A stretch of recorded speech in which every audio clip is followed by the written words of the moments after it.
สวัสดีครับในเอพิโซดนี้เราจะมาคุยกันในเรื่องสัญญาณที่บอกได้ว่าคุณเป็นคนที่มีวุฒิภาวะหรือว่ามีความเป็นผู้ใหญ่นะครับบางคนอาจจะเข้าใจว่าคำว่าเป็นผู้ใหญ่คือการที่มีอายุถึงกำหนดตามเกณฑ์ที่กฎหมายกำหนดเอาไว้หรือว่ายิ่งมีอายุมากก็ยิ่งเป็นผู้ใหญ่นั่นเป็นความเข้าใจที่ถูกเพียงเล็กน้อยนะครับแล้วก็นำเอาไปใช้ในชีวิตจริงไม่ได้ครับความเป็นผู้ใหญ่ที่แท้จริงนั้นถูกกำหนดด้วยสิ่งที่เรียกว่าวุฒิภาวะทางอารมณ์นะครับสิ่งนี้ยิ่งมีอยู่ในคนใดคนหนึ่งยิ่งมากก็ยิ่งแสดงว่าคนคนนั้นเป็นผู้ใหญ่มากขึ้นเท่านั้นโดยไม่สำคัญว่าพวกเขาจะอายุเท่าไหร่นะครับเนื้อหาในเอพิโซดนี้เราจะมาคุยกันว่าวุฒิภาวะทางอารมณ์ที่ทำให้คุณเป็นผู้ใหญ่จริงๆนั้นมีอะไรบ้างแน่นอนว่าคนเกือบทุกคนในโลกนี้ไม่ได้มีสิ่งเหล่านี้ครบหมดทุกข้อนะครับนั่นเป็นเรื่องปกติแต่ยิ่งคุณมีมากข้อเท่าไหร่ก็ยิ่งแสดงว่าคุณเป็นผู้ใหญ่หรือว่ามีวุฒิภาวะมากขึ้นเท่านั้นนะครับมีอะไรบ้างเดี๋ยวเรามาฟังกันนะครับ1. คุณมีความสุขอย่างแท้จริงเมื่อคนอื่นประสบความสำเร็จแม้ว่าคุณจะรู้สึกเศร้าหรือว่าอิจฉาอยู่บ้างก็ตามนะครับการรู้สึกมีความสุขอย่างแท้จริงเพื่อความสำเร็จของคนอื่นแม้จะอยู่ท่ามกลางความรู้สึกเศร้าหรือว่าอิจฉาอยู่บ้างเล็กน้อยที่คุณยังทำไม่ได้ก็ตามนะครับมันถือเป็นจุดเด่นของวุฒิภาวะทางอารมณ์เลยนะครับมันสะท้อนถึงความสามารถในการแยกความรู้สึกของตัวเองออกจากความสำเร็จของคนอื่นโดยที่คุณรู้และเข้าใจแล้วก็ชื่นชมความพยายามและความสำเร็จของพวกเขาลักษณะนี้บอกให้รู้ถึงความเข้าใจคนอื่นอย่างลึกซึ้งแล้วก็ยังบอกว่าคุณเข้าใจดีว่าความสำเร็จไม่ใช่เกมที่มีผลรวมเป็นศูนย์หรือว่าซีโร่ซัมเกมความสำเร็จของคนคนหนึ่งไม่ได้ทำให้คุณค่าหรือว่าศักยภาพของคนอื่นลดน้อยลงนี่เป็นการเข้าใจชีวิตขั้นสูงที่คนที่มีวุฒิภาวะเท่านั้นที่จะเข้าใจได้นะครับ 2. คุณคำนึงถึงความเป็นอยู่ที่ดีระยะยาวของคุณและคนอื่นไม่ใช่แค่สิ่งที่จะทำให้คุณหรือว่าพวกเขามีความสุขแบบฉาบฉวยหรือว่าผิวเผินอย่างเช่นคุณไม่ชวนพวกเขาดื่มแอลกอฮอล์ในงานเลี้ยงเพราะคุณรู้ว่าพวกเขาต้องขับรถกลับบ้านไปหาครอบครัวที่รออยู่อย่างนี้เป็นต้นนะครับวุฒิภาวะทางอารมณ์จะเห็นชัดเมื่อคนเราแสดงความกังวลเกี่ยวกับความเป็นอยู่ที่ดีในระยะยาวของตัวเองและคนอื่น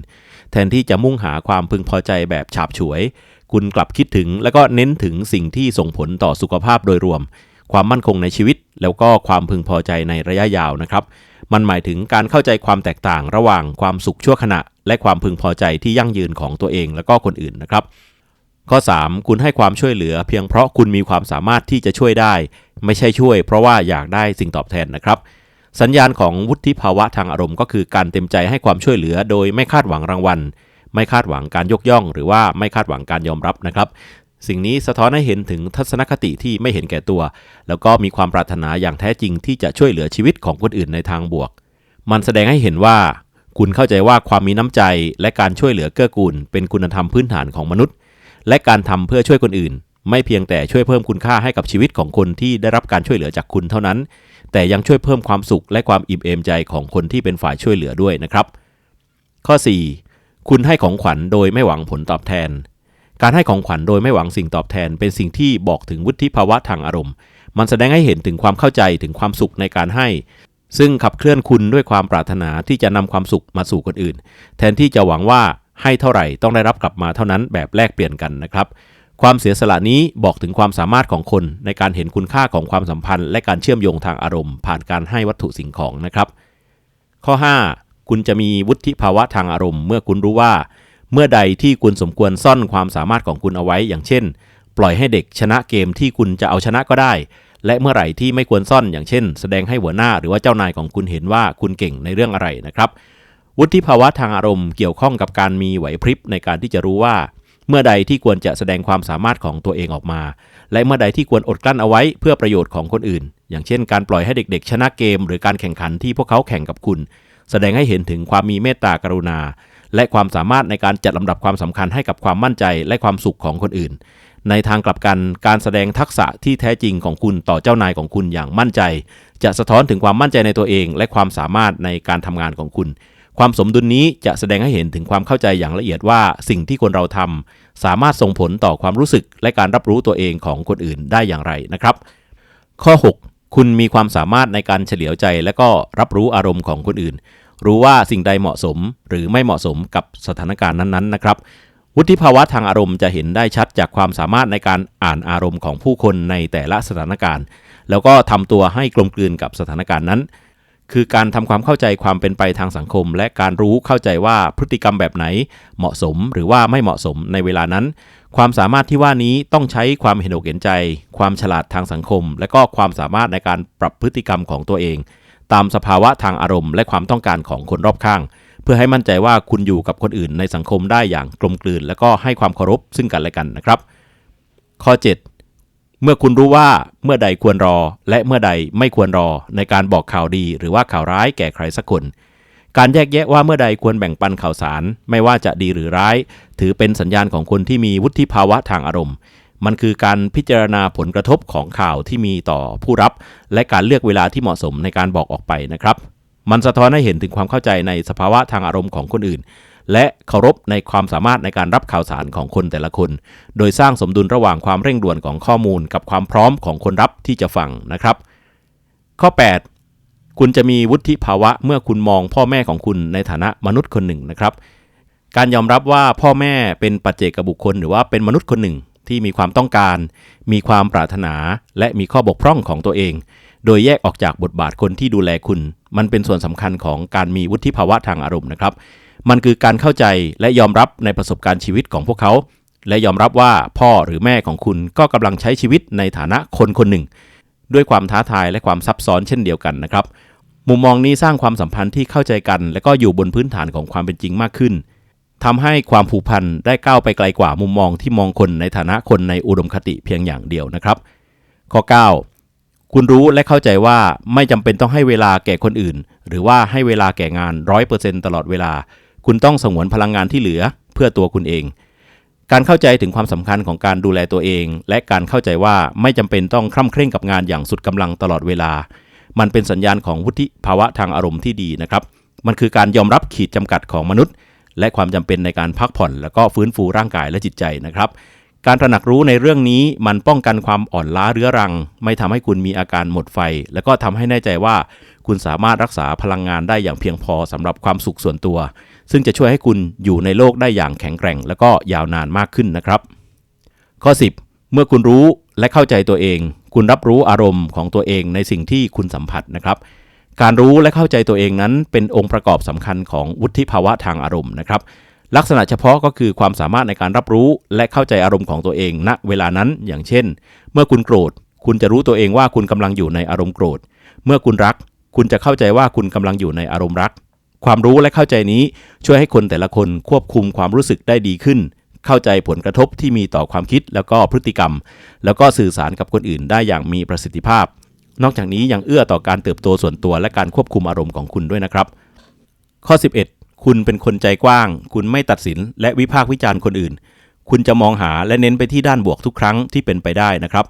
คนที่มีวุฒิภาวะทางอารมณ์จะแสดงถึงจิตใจที่เปิดกว้างไม่ตัดสินใครแบบรุนแรงหรือว่าวิพากษ์วิจารณ์ที่ไม่สมควรพวกเขามองสถานการณ์และผู้คนด้วยทัศนคติเชิงบวกโดยเน้นที่ศักยภาพและความเป็นไปได้มากกว่าข้อบกพร่องนะครับสิ่งนี้จะสร้างสภาพแวดล้อมของการยอมรับและให้กำลังใจสร้างความสัมพันธ์ที่สร้างสรรค์และก็ทำให้คนรอบข้างนั้นไม่เครียดนะครับข้อ 12เมื่อคุณรู้วิธีใช้เทคนิคทั้งทางคำพูดและอวัจนภาษาเพื่อหลีกเลี่ยงความขัดแย้งนะครับวุฒิภาวะทางอารมณ์เกี่ยวข้องกับการใช้ทักษะในการสื่อสารทั้งทางคำพูดและก็อวัจนภาษาหรือว่าการแสดงออกโดยไม่พูดออกมาเพื่อให้ทุกอย่างราบรื่นและก็ป้องกันความขัดแย้งมันรวมไปถึงการฟังคนอื่นอย่างตั้งใจมีความเห็นอกเห็นใจและแสดงความรู้สึกของตัวเองออกมาอย่างเหมาะสมนะครับแล้วก็การใช้ภาษากายที่สื่อถึงความเข้าใจและความเคารพความเชี่ยวชาญในเทคนิคเหล่านี้มีส่วนสำคัญที่ทำให้เกิดความสัมพันธ์ที่กลมกลืนและแก้ไขข้อขัดแย้งที่อาจจะเกิดขึ้นซึ่งคนที่มีวุฒิภาวะเท่านั้นที่จะทำได้ดีนะครับข้อ 13เมื่อคุณเห็นคุณค่าของความซื่อสัตย์และนั่นทำให้การกระทำของคุณสอดคล้องกลมกลืนกับคำพูดของคุณนะครับคุณค่าที่ฝังลึกในเรื่องความซื่อสัตย์ถือเป็นจุดเด่นของวุฒิภาวะทางอารมณ์หรือว่าความเป็นผู้ใหญ่นะครับคนที่มีลักษณะนี้จะมีความสม่ำเสมอในการกระทำและก็คำพูดทำในสิ่งที่สอดคล้องกับหลักการและก็ค่านิยมของตัวเองความสม่ำเสมอนี้สร้างความไว้วางใจและความเคารพทั้งในความสัมพันธ์ส่วนตัวและความสัมพันธ์ทางการงานอาชีพนะครับมันยังทำหน้าที่เป็นรากฐานสำหรับพฤติกรรมที่มีจริยธรรมและก็มีความรับผิดชอบของคุณอีกด้วยนะครับข้อ 14เมื่อคุณควบคุมตัวเองได้คุณสามารถแสดงความยับยั้งชั่งใจและจัดการกับอารมณ์ได้เมื่อรู้สึกวิตกกังวลหรือว่าคุณอารมณ์เสียนะครับ การควบคุมอารมณ์ตัวเองโดยเฉพาะอย่างยิ่งในการจัดการกับอารมณ์ในระหว่างที่เกิดความเครียดทางอารมณ์มันบอกถึงความมีวุฒิภาวะทางอารมณ์หรือว่าความเป็นผู้ใหญ่นะครับมันคือความสามารถในการหยุดไตร่ตรองและก็การเลือกการตอบสนองแบบที่ไม่ได้ถูกขับเคลื่อนด้วยอารมณ์ที่หุนหันพลันแล่นนะครับช่วยในการรักษาความสงบตัดสินใจอย่างมีเหตุผลและก็รักษาความสัมพันธ์แม้ในสถานการณ์ที่ยากและก็ท้าทายนะครับข้อ15คุณจะได้ชื่อว่ามีวุฒิภาวะหรือว่าโตเป็นผู้ใหญ่เมื่อคุณมีความเห็นอกเห็นใจคนอื่นและรู้เข้าใจตัวเองทำให้คุณเชื่อมโยงกับอารมณ์ของคนอื่นได้ง่ายขึ้นและก็สร้างสายสัมพันธ์กับผู้คนได้ดีนะครับความเห็นอกเห็นใจเป็นส่วนประกอบตามธรรมชาติของวุฒิภาวะทางอารมณ์และการเข้าใจอารมณ์ของตัวเองช่วยเพิ่มความสามารถในการเห็นอกเห็นใจคนอื่นเสริมสร้างความสัมพันธ์และก็สร้างสายสัมพันธ์ที่ลึกซึ้งนะครับคนที่มีความเห็นอกเห็นใจจะปรับตัวให้เข้ากับความรู้สึกของคนอื่นและมักจะได้รับการขอความช่วยเหลือและความเข้าใจจากคนอื่นนะครับข้อ16เมื่อคุณหลุดพ้นจากประสบการณ์ด้านลบหรือว่าเรื่องแย่ๆได้อย่างง่ายดายนะครับความสามารถในการก้าวต่อไปหลังจากที่เจอประสบการณ์เชิงลบและการเรียนรู้จากประสบการณ์เหล่านั้นโดยไม่ต้องจมอยู่กับมันถือเป็นสัญญาณที่ดีของวุฒิภาวะทางอารมณ์นะครับความยืดหยุ่นนี้ช่วยให้คุณสามารถฟื้นตัวจากความล้มเหลวรักษาทัศนคติเชิงบวกและก็เติบโตต่อไปได้แม้จะมีความท้าทายนะครับข้อ17เมื่อคุณรู้วิธีสร้างแรงบันดาลใจให้ผู้คนคุณรู้วิธีลงมือทำและรู้วิธีทำให้พวกเขารู้สึกดีขึ้นนะครับคนที่มีวุฒิภาวะทางอารมณ์มีความสามารถในการสร้างแรงบันดาลใจแล้วก็ยกระดับคนอื่นพวกเขาใช้ความเข้าใจเกี่ยวกับอารมณ์และก็แรงจูงใจของมนุษย์เพื่อส่งเสริมการกระทำเชิงบวกและปรับปรุงขวัญกำลังใจของคนอื่นทักษะนี้มีคุณค่ามากในฐานะผู้นำและการทำงานร่วมกับคนอื่นซึ่งแรงจูงใจและอิทธิพลเชิงบวกนั้นเป็นกุญแจที่สำคัญนะครับข้อ18เมื่อคุณมีความยืดหยุ่นและอดทนโดยเฉพาะอย่างยิ่งเมื่อพบกับความยากลำบากนะครับความยืดหยุ่นและความอดทนโดยเฉพาะในช่วงเวลาที่ยากลำบากมันบ่งบอกถึงการมีวุฒิภาวะทางอารมณ์หรือว่าความเป็นผู้ใหญ่นะครับคนที่มีมันจะผ่านความยากลำบากด้วยวิธีที่สงบและก็มั่นคงรักษาวิสัยทัศน์ระยะยาวความยืดหยุ่นจะทำให้พวกเขาปรับตัวและก็เอาชนะความท้าทายได้ในขณะที่ความอดทนทำให้พวกเขาอดทนต่อความยากลำบากได้โดยไม่สูญเสียความหวังหรือว่าการมองโลกในแง่ดีสิ่งนี้มีความสำคัญอย่างยิ่งต่อการเติบโตส่วนตัวและเพื่อให้ความมั่นคงรวมทั้งเป็นพลังให้แก่คนรอบข้างนะครับข้อ19เมื่อคุณเต็มใจที่จะทำให้ดีที่สุดในสิ่งที่คุณเลือกและเมื่อทำแล้วคุณจะยินดีรับผิดชอบต่อการกระทำและก็พฤติกรรมของคุณเสมอนะครับความเต็มใจที่จะทำและเต็มใจที่จะรับผิดชอบต่อการกระทำของตัวเองเป็นสัญญาณที่ชัดเจนของวุฒิภาวะทางอารมณ์นะครับสิ่งนี้เกี่ยวข้องกับการยอมรับข้อผิดพลาดเรียนรู้จากข้อผิดพลาดและพร้อมที่จะแก้ไขถ้าจำเป็นซึ่งมันสะท้อนให้เห็นถึงความมุ่งมั่นต่อการเติบโตและความซื่อสัตย์ส่วนตัวรวมถึงการเคารพต่อผลกระทบจากการกระทำของตัวเองที่มีต่อคนอื่นนะครับคนที่มีความรับผิดชอบมีส่วนช่วยสร้างวัฒนธรรมแห่งความซื่อสัตย์และความไว้วางใจสร้างสังคมที่ดีนะครับข้อ20คุณจะมีวุฒิภาวะเมื่อคุณใจดีต่อตัวเองและปรับตัวให้เข้ากับจุดแข็งและจุดอ่อนของตัวเองคุณจะไม่ทำในสิ่งที่คุณไม่ชอบนะครับวุฒิภาวะทางอารมณ์นั้นรวมไปถึงความมีเมตตาต่อตัวเองและการรู้เข้าใจอย่างเฉียบแหลมถึงจุดแข็งและก็จุดอ่อนของตัวเองคนที่มีวุฒิภาวะทางอารมณ์จะเน้นทำสิ่งที่สอดคล้องกับความสนใจแล้วก็ค่านิยมของตัวเองและพวกเขาจะไม่บังคับตัวเองให้ตกอยู่ในสถานการณ์ที่ทำให้เกิดความรู้สึกไม่สบายหรือว่าความทุกข์การเคารพตัวเองและความซื่อสัตย์ต่อความรู้สึกตัวเองนี้นำไปสู่ชีวิตที่สมบูรณ์และก็สมดุลมากขึ้นนะครับข้อ21เมื่อคุณตัดสินใจด้วยความละเอียดอ่อนและใช้สติปัญญาคุณสามารถวิเคราะห์ปัญหาจากมุมที่แตกต่างและคิดระยะยาวได้ไม่มองอะไรแค่ผิวเผินนะครับการตัดสินใจด้วยความละเอียดอ่อนและก็ใช้สติปัญญาเป็นสัญญาณของคนที่มีวุฒิภาวะทางอารมณ์คนที่มีวุฒิภาวะหรือว่าโตเป็นผู้ใหญ่จะพิจารณามุมมองที่หลากหลายแล้วก็คิดในระยะยาวได้ดีโดยชั่งน้ำหนักผลที่ตามมาจากการกระทำของพวกเขามีความสามารถในการเห็นอกเห็นใจคนอื่นและเข้าใจสถานการณ์ที่ซับซ้อนซึ่งนำไปสู่การเลือกอย่างถูกต้องด้วยข้อมูลที่มีและความเข้าใจภาพรวมนะครับข้อ22คุณจะได้ชื่อว่ามีวุฒิภาวะเมื่อคุณฟังคนอื่นด้วยความตั้งใจที่จะเข้าใจไม่ใช่ฟังเพื่อตอบโต้เพื่อเอาชนะหรือเพื่อแสดงตัวว่าฉลาดกว่า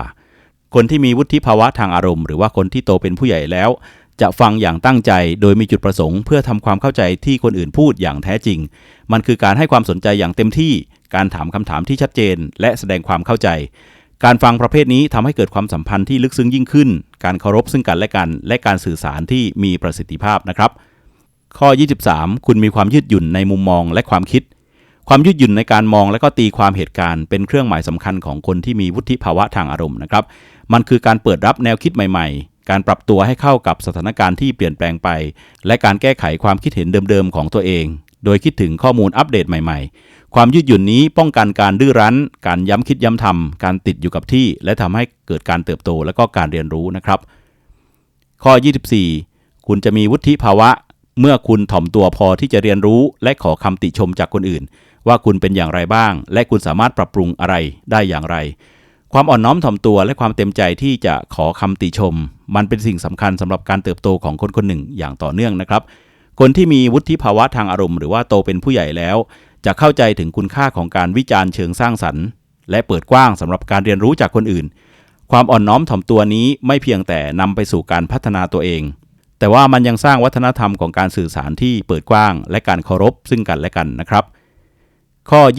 25 คุณจะได้ชื่อว่ามีวุฒิภาวะทางอารมณ์หรือว่าโตเป็นผู้ใหญ่แล้วเมื่อคุณไม่กลัวที่จะพูดคุณกล้าที่จะเปิดเผยอย่างซื่อสัตย์นะครับวุฒิภาวะทางอารมณ์เกี่ยวข้องกับความกล้าหาญที่จะพูดและสนับสนุนความเปิดกว้างและความซื่อสัตย์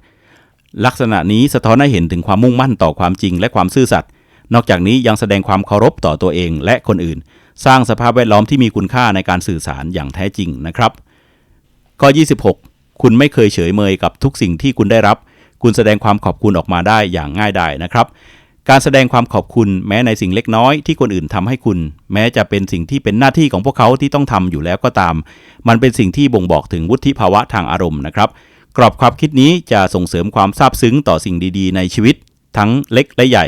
และมีส่วนช่วยให้มีทัศนคติเชิงบวกและก็ความพอใจในชีวิตมากขึ้นนะครับข้อ 27 คุณสามารถและเต็มใจที่จะรู้สึกและสัมผัสทั้งความรู้สึกและอารมณ์ที่น่าพอใจและไม่น่าพอใจนะครับวุฒิภาวะทางอารมณ์นั้นยังรวมไปถึงความสามารถในการสัมผัสอารมณ์ที่หลากหลายทั้งที่น่าพอใจและก็ไม่พึงประสงค์นะครับการเปิดใจกว้างนี้เป็นสิ่งจำเป็นสำหรับการเข้าใจชีวิตและเข้าใจคนอื่นเพราะว่าช่วยให้คนแต่ละคนเชื่อมต่อกับคนอื่นในระดับที่ลึกซึ้งมากยิ่งขึ้นและเข้าใจประสบการณ์ทางอารมณ์ที่หลากหลายนะครับข้อ 28 คุณจะได้ชื่อว่ามีวุฒิภาวะเมื่อคุณสามารถใช้ประโยชน์จากความเจ็บปวดทางอารมณ์ของคุณได้นะครับการใช้ประโยชน์จากความเจ็บปวดทางอารมณ์มันเป็นสัญญาณของวุฒิภาวะทางอารมณ์ที่ดีนะครับมันคือการใช้ประสบการณ์ที่ยากลำบากให้เป็นโอกาสในการเติบโตและก็เรียนรู้คนที่เป็นผู้ใหญ่ทางอารมณ์จะเข้าใจว่าความเจ็บปวดสามารถเป็นตัวเร่งให้เกิดการเปลี่ยนแปลงในทางดีซึ่งนำไปสู่การเข้าใจในตัวเองมีความยืดหยุ่นและก็มีความแข็งแกร่งมากขึ้นนะครับข้อ 29 คุณจะได้ชื่อว่าเป็นผู้ใหญ่ทางอารมณ์หรือว่ามีวุฒิภาวะเมื่อคุณแสดงอารมณ์ด้วยวิธีที่ดีต่อจิตใจตัวเองแทนที่จะเก็บกดเอาไว้หรือว่าทำเป็นไม่รับรู้นะครับวุฒิภาวะทางอารมณ์คือการแสดงอารมณ์ด้วยวิธีที่สร้างสรรค์และก็ดีต่อจิตใจแทนที่จะเก็บกดเอาไว้หรือว่าทำเป็นไม่รับรู้นี่หมายถึงการยอมรับความรู้สึกแล้วแสดงออกมาอย่างถูกต้องและจากนั้นก็ค้นหาช่องทางเชิงบวกการแสดงออกที่ดีช่วยป้องกันการสะสมหรือว่าเก็บกดทางอารมณ์อย่างเช่นเมื่อคุณรู้สึกเสียใจคุณอาจจะร้องไห้ออกมาสักครั้งการร้องไห้คือการระบายไม่เก็บกดเอาไว้เมื่อทำแล้วคุณจะรู้สึกโล่งสบายมากขึ้นอย่างน้อยก็มากกว่าตอนที่คุณพยายามที่จะเก็บกดมันเอาไว้นะครับข้อ 30 เมื่อคุณรู้ว่าเมื่อใดที่อารมณ์และความรู้สึกกำลังหลอกลวงคุณและรู้ว่าเมื่อใดที่คุณควรเชื่ออารมณ์ของตัวเองนะครับคนที่มีวุฒิภาวะทางอารมณ์จะเข้าใจว่าอารมณ์ไม่ได้บอกความจริงที่เชื่อถือได้เสมอไปพวกเขาแยกแยะได้ว่าเมื่อใดที่ควรเชื่อความรู้สึกของตัวเองและเมื่อใดที่ควรตั้งคำถามกับมันพวกเขารู้สมดุลระหว่างการตอบสนองทางอารมณ์กับการคิดอย่างมีเหตุผลความรู้และเข้าใจนี้ช่วยป้องกันการตัดสินใจที่หุนหันพลันแล่นป้องกันการตัดสินใจด้วยอารมณ์ล้วนๆและช่วยรักษาความมั่นคงทางอารมณ์ได้นะครับข้อ 31 คุณมีความสามารถในการปล่อยวางและปลดปล่อยตัวเองจากความเครียดทางอารมณ์ที่สะสมอยู่ตลอดเวลานะครับการปล่อยวางภาระทางอารมณ์เป็นสิ่งสำคัญของการมีวุฒิภาวะทางอารมณ์นะครับมันคือการเข้าใจและปล่อยวางประสบการณ์ในอดีตคือการให้อภัยตัวเองและให้อภัยคนอื่นและการก้าวไปข้างหน้าโดยไม่ถูกรั้งไว้จากความเจ็บปวดหรือว่าความแค้นในอดีตการปลดปล่อยนี้สร้างอิสรภาพทางอารมณ์แล้วก็เป็นเส้นทางสู่ประสบการณ์ใหม่และการเติบโตของคุณนะครับข้อ 32 คุณสามารถสร้างพลังสร้างความสมบูรณ์สร้างการรักษาจิตใจและมีความพึงพอใจจากภายในของตัวคุณเองนะครับวุฒิภาวะทางอารมณ์นั้นเกี่ยวข้องกับการสร้างความเข้มแข็งการเยียวยาและความพอใจจากภายในของตัวเองนะครับ แหล่งพลังและก็ความสงบภายในนี้มีความสำคัญเป็นอย่างยิ่งต่อการดำรงอยู่และความสุขและการฟื้นฟูตัวเองนะครับโดยไม่ขึ้นอยู่กับสถานการณ์ภายนอกหรือว่าการรับรองจากคนอื่นนะครับข้อ33คุณสูดลมหายใจช้าๆก่อนที่จะตอบคำถามที่ละเอียดอ่อนหรือว่าเรื่องสำคัญมากๆนะครับการใช้เวลาสักครู่ก่อนที่จะตอบคำถามที่ละเอียดอ่อนแสดงถึงความมีวุฒิภาวะทางอารมณ์นะครับมันแสดงให้เห็นถึงการควบคุมตัวเองความรอบคอบและความปรารถนาที่จะตอบสนองแบบที่มีเหตุผลแล้วก็เข้าใจประเด็นอย่างชัดเจนคนที่ไม่มีวุฒิภาวะทางอารมณ์มักจะโพล่งคำตอบออกไปโดยไม่คิดหรือว่าตั้งสติเสียก่อนนะครับข้อ34คุณหยุดเพื่อเลือกคำพูดเพื่อให้สามารถถ่ายทอดข้อความได้อย่างถูกต้องนะครับการหยุดเพื่อเลือกคำอย่างระมัดระวังเป็นสัญญาณอย่างหนึ่งของวุฒิภาวะทางอารมณ์นะครับโดยเฉพาะอย่างยิ่งในการสนทนาที่สำคัญหรือว่าละเอียดอ่อนมันสะท้อนถึงความมุ่งมั่นในการสื่อสารที่ชัดเจนให้ความเคารพแล้วก็ได้ผลดีเพื่อให้มั่นใจว่าข้อความที่คุณตั้งใจไว้จะได้รับการพูดออกไปอย่างถูกต้องแล้วก็เหมาะสมนะครับข้อ35คุณจะเป็นคนมีวุฒิภาวะทางอารมณ์เมื่อคุณไม่ระเบิดอารมณ์แม้ว่าจะต้องเผชิญหน้ากับคนที่กำลังระเบิดอารมณ์อยู่ก็ตามนะครับการสงบสติอารมณ์เมื่อเผชิญอยู่กับคนที่อารมณ์รุนแรงนั้นมันเป็นสัญญาณของคนที่มีวุฒิภาวะทางอารมณ์นะครับการยับยั้งชั่งใจแสดงให้เห็นว่าคุณสามารถจัดการอารมณ์ของคุณได้อย่างมีประสิทธิภาพแล้วก็ไม่ถูกหลอกล่อด้วยบรรยากาศที่อยู่ในอารมณ์รุนแรงตอนนั้นโดยรักษาระดับของความสงบและก็เหตุผลได้แม้อยู่ภายใต้การยั่วยุนะครับข้อ36เมื่อคุณตอบคำถามของใครก็ตามโดยเฉพาะคนที่มีอำนาจในแบบที่มีเหตุผลจริงๆวัดผลได้จริงแล้วก็ลงลึกในรายละเอียดได้อย่างชัดเจนนะครับการตอบคำถามที่วัดผลได้และละเอียดโดยเฉพาะต่อคนที่มีอำนาจบ่งบอกถึงวุฒิภาวะทางอารมณ์มันแสดงให้เห็นถึงความเคารพความรอบคอบและความสามารถในการแสดงความคิดอย่างชัดเจนและก็มั่นใจโดยไม่ตื่นเต้นไม่ประมาทหรือว่าลนลานจนควบคุมตัวเองไม่ได้นะครับข้อ37เมื่อคุณสามารถบอกได้ว่าอะไรเหมาะกับคุณและสำหรับคนอื่นอย่างสมเหตุสมผลนะครับความสามารถในการสื่อสารสิ่งที่ถูกต้องสำหรับตัวเองและก็บางครั้งสำหรับคนอื่นในลักษณะที่สมเหตุสมผลถือเป็นจุดเด่นของวุฒิภาวะทางอารมณ์นะครับ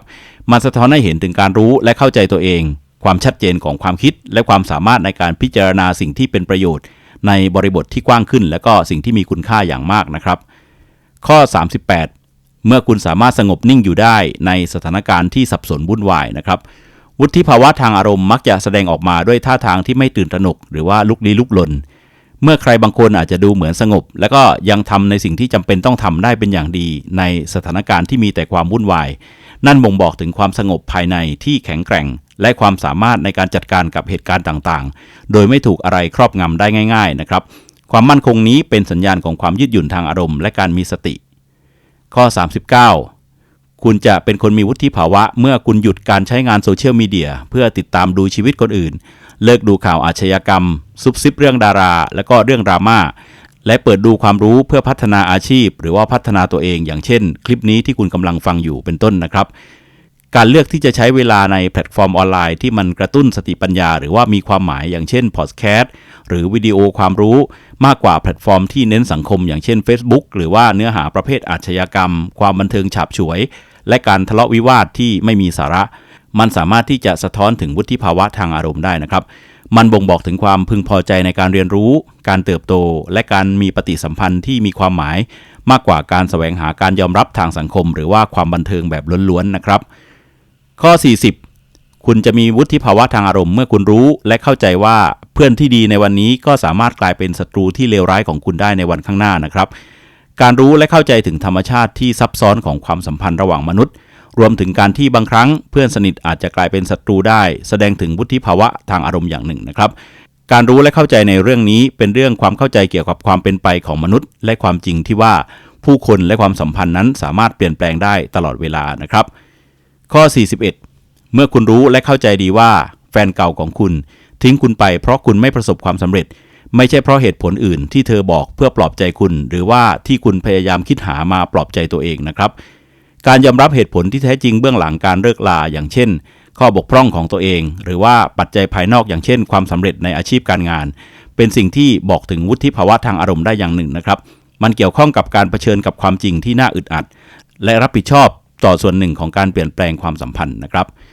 ข้อ42เมื่อคุณสามารถยิ้มและก้าวต่อไปมากกว่าจะตะโกนและก็ร้องไห้ในเวลาที่เกิดปัญหานะครับ การเลือกที่จะจัดการกับความผิดหวังและความพ่ายแพ้ด้วยทัศนคติเชิงบวกและความสามารถในการปรับตัวแทนที่จะระบายอารมณ์ออกมาในทางลบหรือว่าอยู่อย่างสิ้นหวังมันบ่งบอกถึงวุฒิภาวะทางอารมณ์มันแสดงให้เห็นถึงความสามารถในการจัดการอารมณ์แบบที่ดีต่อใจและก็รักษาทัศนคติที่สร้างสรรค์เอาไว้นะครับ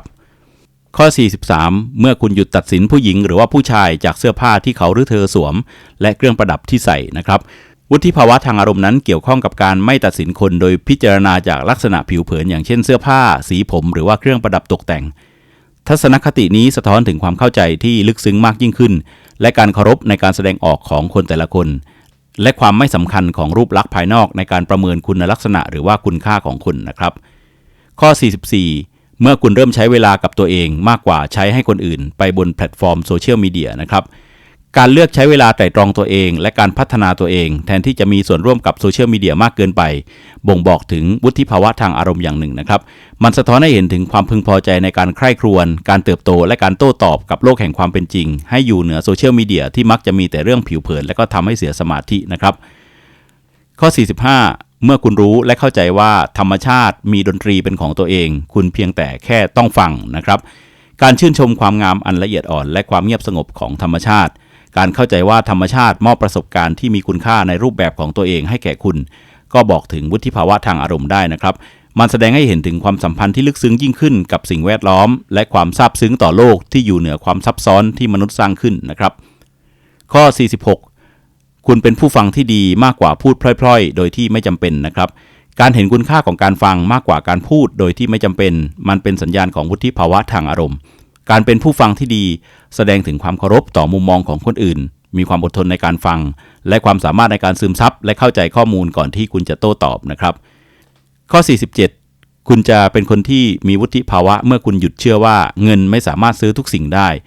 ขอให้รู้และเข้าใจถึงประโยชน์และความสะดวกสบายในชีวิตจริงที่เงินสามารถนำมาให้คุณได้ขณะเดียวกันก็เข้าใจข้อจำกัดในแง่ของความสุขและการเติมเต็มชีวิตส่วนตัวมันสะท้อนถึงมุมมองที่สมดุลและก็เป็นผู้ใหญ่เกี่ยวกับความมั่งคั่งและการครอบครองวัตถุเงินไม่สามารถซื้อทุกสิ่งได้แต่แทบทุกสิ่งก็ต้องซื้อด้วยเงินและถ้าคุณเน้นที่การเป็นคนดีที่มีเงินด้วยก็จะใช้ทวีคูณความดีและความเก่งกาจของคุณได้มากกว่าข้อ 48 คุณมีวุฒิภาวะทางอารมณ์มากขึ้นเมื่อคุณหยุดนิสัยวางแผนมากทำน้อยในสิ่งต่างๆนะครับ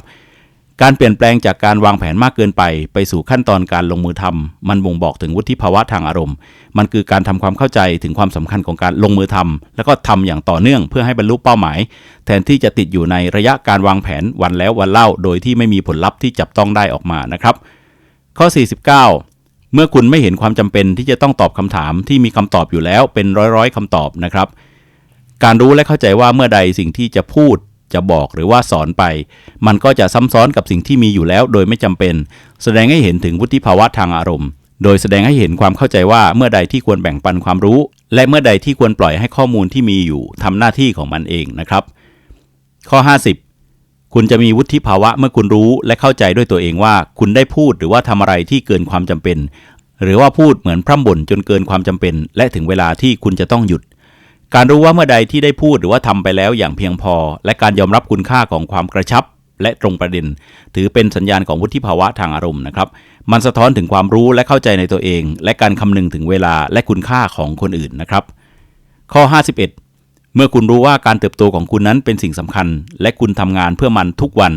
คุณรู้ถึงความสำคัญของความมุ่งมั่นสม่ำเสมอที่มีต่อชีวิตของคุณนะครับการเน้นการเติบโตของตัวเองและการรักษาความสม่ำเสมอในการพัฒนาตัวเองก็เป็นเรื่องสำคัญของวุฒิภาวะทางอารมณ์เหมือนกันนะครับ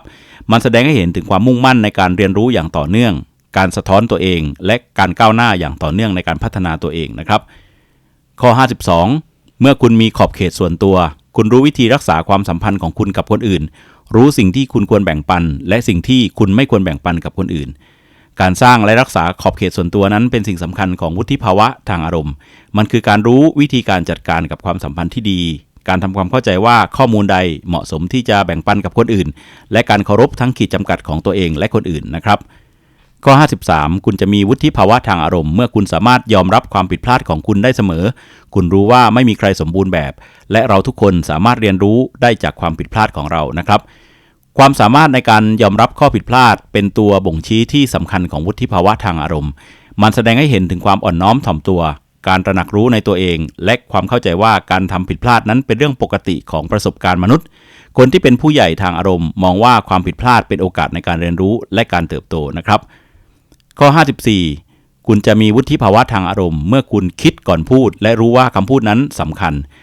การคิดก่อนพูดและการรู้เข้าใจถึงผลกระทบของคำพูดแสดงให้เห็นถึงวุฒิภาวะทางอารมณ์การพิจารณาอย่างรอบคอบทำให้มั่นใจว่าการสื่อสารนั้นมีความเคารพคนอื่นมีความคิดและก็สร้างสรรค์และก็รับรู้ถึงพลังของภาษาที่มีอิทธิพลต่ออารมณ์และความสัมพันธ์นะครับข้อ55เมื่อคุณเข้าใจถึงคุณค่าของเวลาและคุณจริงจังกับมันนะครับการเห็นคุณค่าของเวลาและการใช้เวลาอย่างมีประสิทธิภาพเป็นสัญญาณของวุฒิภาวะทางอารมณ์มันสะท้อนความเข้าใจถึงความสำคัญของการจัดลำดับความสำคัญของงานความมุ่งมั่นและการพัฒนาตัวเองและแสดงให้เห็นถึงความซาบซึ้งต่อธรรมชาติของเวลาที่มีจำกัดต้องใช้ให้คุ้มนะครับข้อ56เมื่อคุณใส่ใจสุขภาพของคุณและคุณรู้ถึงความสำคัญของสุขภาพกายและสุขภาพจิตของคุณนะครับ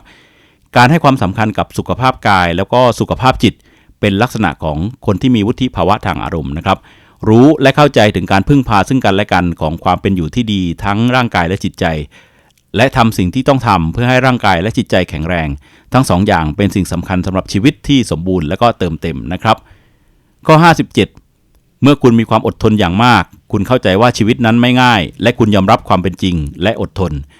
ความอดทนโดยเฉพาะในช่วงเวลาที่ยากและก็ท้าทายคือจุดเด่นของวุฒิภาวะทางอารมณ์การรับมือกับความเป็นจริงของชีวิตอย่างอดทนโดยไม่หงุดหงิดหรือว่าระเบิดออกมาอย่างไร้การควบคุมถือเป็นจุดเด่นของวุฒิภาวะทางอารมณ์มันเกี่ยวข้องกับการยอมรับความยากลำบากของชีวิตโดยที่ไม่ท้อแท้ง่ายหรือสิ้นหวังและรักษาความสงบและทัศนคติเชิงบวกในขณะที่คุณทำเพื่อพาตัวเองผ่านความยากและท้าทายและผ่านไปได้อย่างสงบและได้ผลข้อ58เมื่อคุณสามารถใช้เวลาตามลำพังและรู้ถึงความสำคัญของพื้นที่ส่วนตัวของคุณมีความสุขในความสันโดษได้การเห็นคุณค่าของเวลาและก็พื้นที่ส่วนตัวเป็นสิ่งสำคัญสำหรับความเป็นผู้ใหญ่หรือว่ามีวุฒิภาวะทางอารมณ์นะครับมันสะท้อนถึงความเข้าใจถึงความจำเป็นในการใช้เวลาในการไตร่ตรองตัวเองผ่อนคลายและมีอิสระคุณรู้ว่าความสันโดษสามารถฟื้นฟูและเพิ่มพลังให้คุณได้นะครับข้อ59คุณจะมีวุฒิภาวะทางอารมณ์เมื่อคุณพยายามพูดน้อยลงและฟังมากขึ้นคุณเข้าใจว่าความคิดเห็นของคนอื่นนั้นมีความสำคัญการเลือกฟังมากขึ้นและพูดน้อยลงแสดงถึงวุฒิภาวะทางอารมณ์มันแสดงให้เห็นถึงความเคารพต่อมุมมองของคนอื่นความเต็มใจที่จะเรียนรู้และความเข้าใจว่าการสื่อสารที่มีประสิทธิภาพนั้นเกี่ยวข้องกับการพูดและการฟังข้อ60เมื่อคุณให้อภัยคนที่ทำไม่ดีกับคุณรู้ว่าการยึดมั่นจะทำให้คุณเจ็บปวดมากขึ้นเท่านั้นคุณให้อภัยแต่ไม่ลืมคุณจะจำบทเรียนไว้เสมอความสามารถในการให้อภัยคนอื่นในขณะที่เรียนรู้จากประสบการณ์นั้นไปในเวลาเดียวกันถือเป็นส่วนสำคัญของวุฒิภาวะทางอารมณ์มันคือการปล่อยวางความขุ่นเคืองและความโกรธซึ่งสามารถที่จะปลดปล่อยอารมณ์ของคุณออกไปได้ในขณะเดียวกันก็รักษาบทเรียนที่คุณได้เรียนรู้จากเรื่องนี้เอาไว้สำหรับเป็นสติปัญญาและการเติบโตในอนาคตของคุณนะครับข้อ61คุณจะได้ชื่อว่ามีวุฒิภาวะทางอารมณ์เมื่อคุณไม่สนใจว่าคนอื่นจะคิดอย่างไรกับคุณรู้ว่าทุกคนมีความคิดเห็นที่แตกต่างกันเกี่ยวกับตัวคุณและคุณไม่ปล่อยให้ความคิดเห็นของคนอื่นนั้นครอบงำคุณวุฒิภาวะทางอารมณ์เกี่ยวข้องกับการพาตัวเองแยกออกจากความคิดเห็นของคนอื่นในระดับที่เหมาะสมมันแสดงถึงความมั่นใจในตัวเองและความเข้าใจว่าคุณค่าในตัวเองไม่ได้ถูกกำหนดโดยการรับรองจากคนภายนอกกรอบความคิดนี้ช่วยให้เกิดความถูกต้องและมุ่งเน้นไปที่การทำอะไรตามความหลงไหลและค่านิยมของตัวเองมากกว่าจะทำอะไรเพื่อให้คนอื่นยอมรับและชื่นชมนะครับข้อ62คุณจะได้ชื่อว่ามีวุฒิภาวะทางอารมณ์เมื่อคุณเข้าใจถึงความทุกข์ของชีวิตแต่คุณยังคงมีอารมณ์ขันคุณไม่จริงจังกับทุกสิ่งมากเกินไปและสงบสติอารมณ์แม้ในสถานการณ์ที่ยากลำบากนะครับการรักษาอารมณ์ขันและความสงบท่ามกลางความยากและก็ท้าทายในชีวิตมันเป็นสัญญาณของวุฒิภาวะทางอารมณ์ที่ดีมันสะท้อนถึงความยืดหยุ่นความสามารถในการค้นหาความเบาสบายในช่วงเวลาที่ยากลำบากและมุมมองที่สมดุลไม่ใช่ทุกสิ่งในชีวิตที่คนเราควรจะจริงจังมากที่สุดไปเสียทั้งหมดบางอย่างก็ไม่สำคัญอะไรข้อ63เมื่อคุณรู้จุดประสงค์ของชีวิตและคุณทำเพื่อสิ่งนั้นการมีความเข้าใจที่ชัดเจนเกี่ยวกับจุดประสงค์ในชีวิตและการทำงานอย่างแข่งขันเพื่อให้ทำได้ตามจุดประสงค์นั้นแสดงให้เห็นถึงวุฒิภาวะทางอารมณ์หรือความเป็นผู้ใหญ่นะครับการมุ่งเน้นนี้ให้ทิศทางให้แรงจูงใจและให้ความรู้สึกเติมเต็มเพราะว่าการกระทำของคุณจะสอดคล้องเสมอกับเป้าหมายและค่านิยมส่วนตัวของคุณนะครับ ข้อ 64 เมื่อคุณยอมรับความแตกต่างคุณยอมรับว่าทุกคนมีความแตกต่างและจะมีความคิดเห็นที่ไม่เหมือนกันคุณไม่ต้องการให้ทุกคนคิดหรือทำอย่างที่คุณทำทุกๆอย่างการยอมรับและเคารพความแตกต่างในความเห็นและก็วิถีชีวิตเป็นจุดเด่นของวุฒิภาวะทางอารมณ์มันหมายถึงการเปิดใจกว้างความอดทนและการยอมรับว่าความหลากหลายทางความคิดและการกระทำเป็นลักษณะที่เป็นธรรมชาติและก็มีคุณค่าของการมีปฏิสัมพันธ์ระหว่างมนุษย์ด้วยกันนะครับข้อ 65 เมื่อคุณมีความเป็นอิสระทางอารมณ์คุณไม่ขึ้นอยู่กับพ่อแม่ทางการเงินหรือว่าทางอารมณ์คุณมีแนวโน้มที่จะตัดสินใจในชีวิตของตัวเองได้ความเป็นอิสระทางอารมณ์และการเงินจากพ่อแม่เป็นสิ่งสำคัญของวุฒิภาวะทางอารมณ์มันเกี่ยวข้องกับการตัดสินใจด้วยตัวเองรับผิดชอบต่อชีวิตของตัวเองและการจัดการความเป็นอยู่ทางอารมณ์ของตัวเองโดยไม่ต้องพึ่งพาคนอื่นมากไปทุกอย่างนะครับข้อ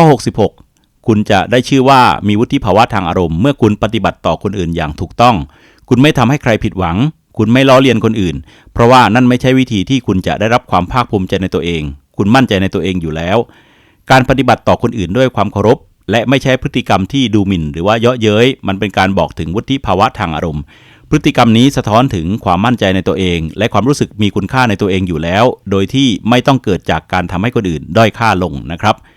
ข้อ 67 เมื่อคุณไม่ตำหนิคนอื่นสำหรับความล้มเหลวของคุณเองและพยายามรับผิดชอบในการปรับปรุงสถานการณ์แทนที่จะบ่นการยอมรับความรับผิดชอบต่อการกระทำและความล้มเหลวของตัวเองและมุ่งเน้นไปที่การปรับปรุงตัวเองมากกว่าการที่จะกล่าวโทษคนอื่นถือเป็นสัญญาณระดับสูงของวุฒิภาวะทางอารมณ์แสดงให้เห็นถึงความรับผิดชอบทักษะการแก้ปัญหาและแนวทางเชิงรุกที่มีต่อความยากและท้าทายของชีวิตนะครับข้อ 68 เมื่อคุณซื่อสัตย์คุณไม่พยายามหลอกลวงหรือว่าบงการคนอื่นเพื่อผลประโยชน์ของคุณเองคุณบอกความต้องการของคุณออกมาอย่างชัดเจนและไม่เป็นไรหากคนอื่นจะเดินจากไป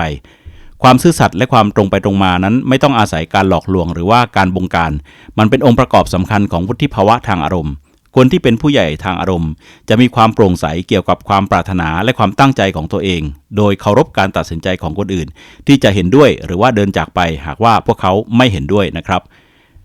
ข้อ 69 คุณชอบพูดคุยเกี่ยวกับหัวข้อเรื่องที่มีความหมายลึกซึ้งเกี่ยวกับชีวิตและธรรมชาติด้วยความสงสัยและความอยากรู้อยากเห็นนะครับการที่คุณมีส่วนร่วมในการสนทนาที่ลึกซึ้งและก็มีความหมายเกี่ยวกับชีวิตเกี่ยวกับธรรมชาติบ่งบอกถึงความเป็นผู้ใหญ่ทางอารมณ์มันสะท้อนถึงความรู้สึกตื่นตัวมีความอยากรู้อยากเห็นทางปัญญาและความปรารถนาที่จะสำรวจเรื่องราวที่ซับซ้อนซึ่งสร้างการเติบโตส่วนตัวและสร้างความสัมพันธ์ที่ลึกซึ้งกับคนอื่นนะครับข้อ 70 คุณจะมีวุฒิภาวะทางอารมณ์เมื่อคุณไม่ยึดติดกับผู้คนทางอารมณ์และถ้ามีคนไม่เหมาะกับคุณก็ไม่กลัวที่จะปล่อยพวกเขาไปวุฒิภาวะทางอารมณ์จะเห็นได้ชัดเจนจากความสามารถในการกล้าทิ้งความสัมพันธ์ที่ไม่เป็นประโยชน์ความเป็นอิสระนี้แสดงให้เห็นถึงการเคารพตัวเองและเข้าใจในความต้องการส่วนตัวและความเข้มแข็งที่จะก้าวต่อไปจากความสัมพันธ์ที่ไม่เอื้อต่อความสุขและคุณภาพชีวิตของตัวเองนะครับข้อ 71 คุณไม่ไล่ตามเงินจนเหนื่อยเกินความจำเป็นหรือไม่ไล่ตามใครสักคนที่แค่สวยหรือหล่อคุณรู้ว่าความสุขที่แท้จริงนั้นอยู่ที่ไหนในปัจจุบันนี้คนที่มีวุฒิภาวะทางอารมณ์จะเข้าใจว่าความสุขที่แท้จริงอยู่ในช่วงเวลาปัจจุบันไม่ใช่การแสวงหาทรัพย์สินทางวัตถุหรือการชื่นชมยกย่องจากคนภายนอกอย่างไม่หยุดยั้งมุมมองนี้สร้างความพึงพอใจการมีสติและความซาบซึ้งในคุณค่าที่แท้จริงของประสบการณ์ชีวิตและความสัมพันธ์กับสิ่งต่างๆนะครับข้อ 72 เมื่อคุณสามารถปรับตัวเข้ากับการเปลี่ยนแปลงแต่ละอย่างที่เข้ามาในชีวิตความสามารถในการปรับตัวต่อการเปลี่ยนแปลงนั้นเป็นสิ่งสำคัญของวุฒิภาวะทางอารมณ์มันคือการเปิดรับสถานการณ์ใหม่ๆการเรียนรู้จากสถานการณ์เหล่านั้นและการรักษาความยืดหยุ่นเมื่อเจอการเปลี่ยนแปลงที่หลีกเลี่ยงไม่ได้ของชีวิตนะครับข้อ 73 เมื่อคุณพบกับความพึงพอใจจากการให้มากกว่าการรับการค้นหาความสุขในการให้มากกว่าการรับเป็นสัญญาณของวุฒิภาวะทางอารมณ์พฤติกรรมเห็นแก่คนอื่นแสดงให้เห็นถึงจิตใจที่เอื้อเฟื้อความเห็นอกเห็นใจและความเข้าใจอย่างลึกซึ้งถึงคุณค่าของการมีส่วนในเชิงบวกต่อชีวิตของคนอื่นนะครับข้อ 74 เมื่อคุณเผชิญกับความไม่พอใจโดยที่คุณไม่หงุดหงิดไม่บ่นหรือว่าแสดงการโกรธเกรี้ยวออกมานะครับการเผชิญกับสถานการณ์ที่ยากลำบากโดยไม่แสดงอาการหงุดหงิดบ่นหรือว่าโมโหโทโสมันเป็นสิ่งที่บ่งบอกถึงวุฒิภาวะทางอารมณ์มันแสดงให้เห็นถึงการยอมรับความจริงความยืดหยุ่นและความสามารถในการรับมือกับความยากลำบากด้วยความสง่างามและความสงบนิ่งนะครับข้อ 75 เมื่อคุณเต็มใจลองประสบการณ์ใหม่และเปิดรับโอกาสใหม่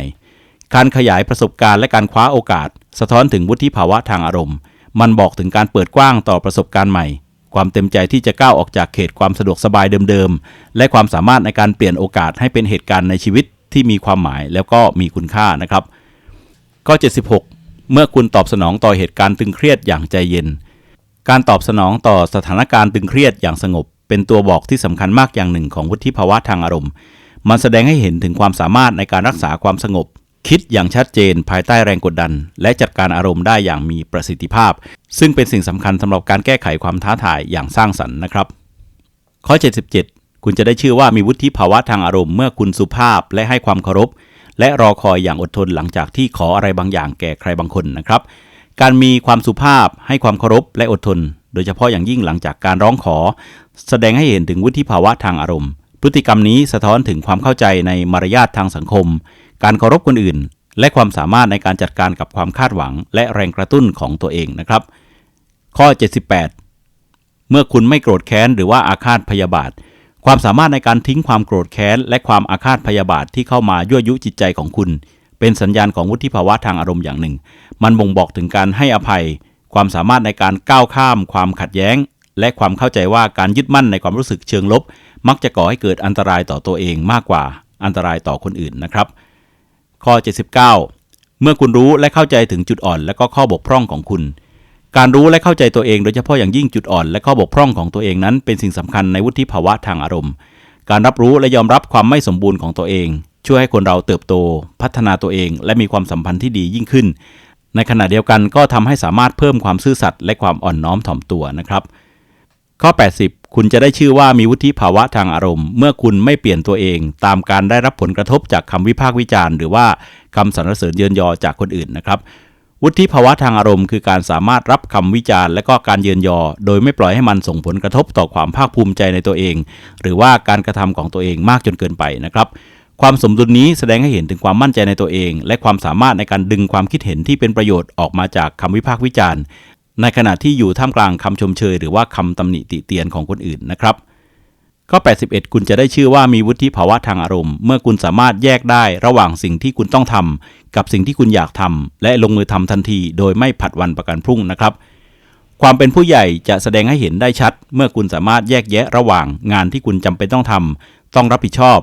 ออกจากสิ่งที่เป็นความสบายฉาบฉวยส่วนตัวแล้วก็ลงมือทำทันทีในสิ่งที่จำเป็นต้องทำให้สำเร็จสิ่งนี้เกี่ยวข้องกับการจัดลำดับความสำคัญของความรับผิดชอบการบริหารเวลาอย่างมีประสิทธิภาพและไม่ยอมแพ้ต่อความอยากเลื่อนงานออกไป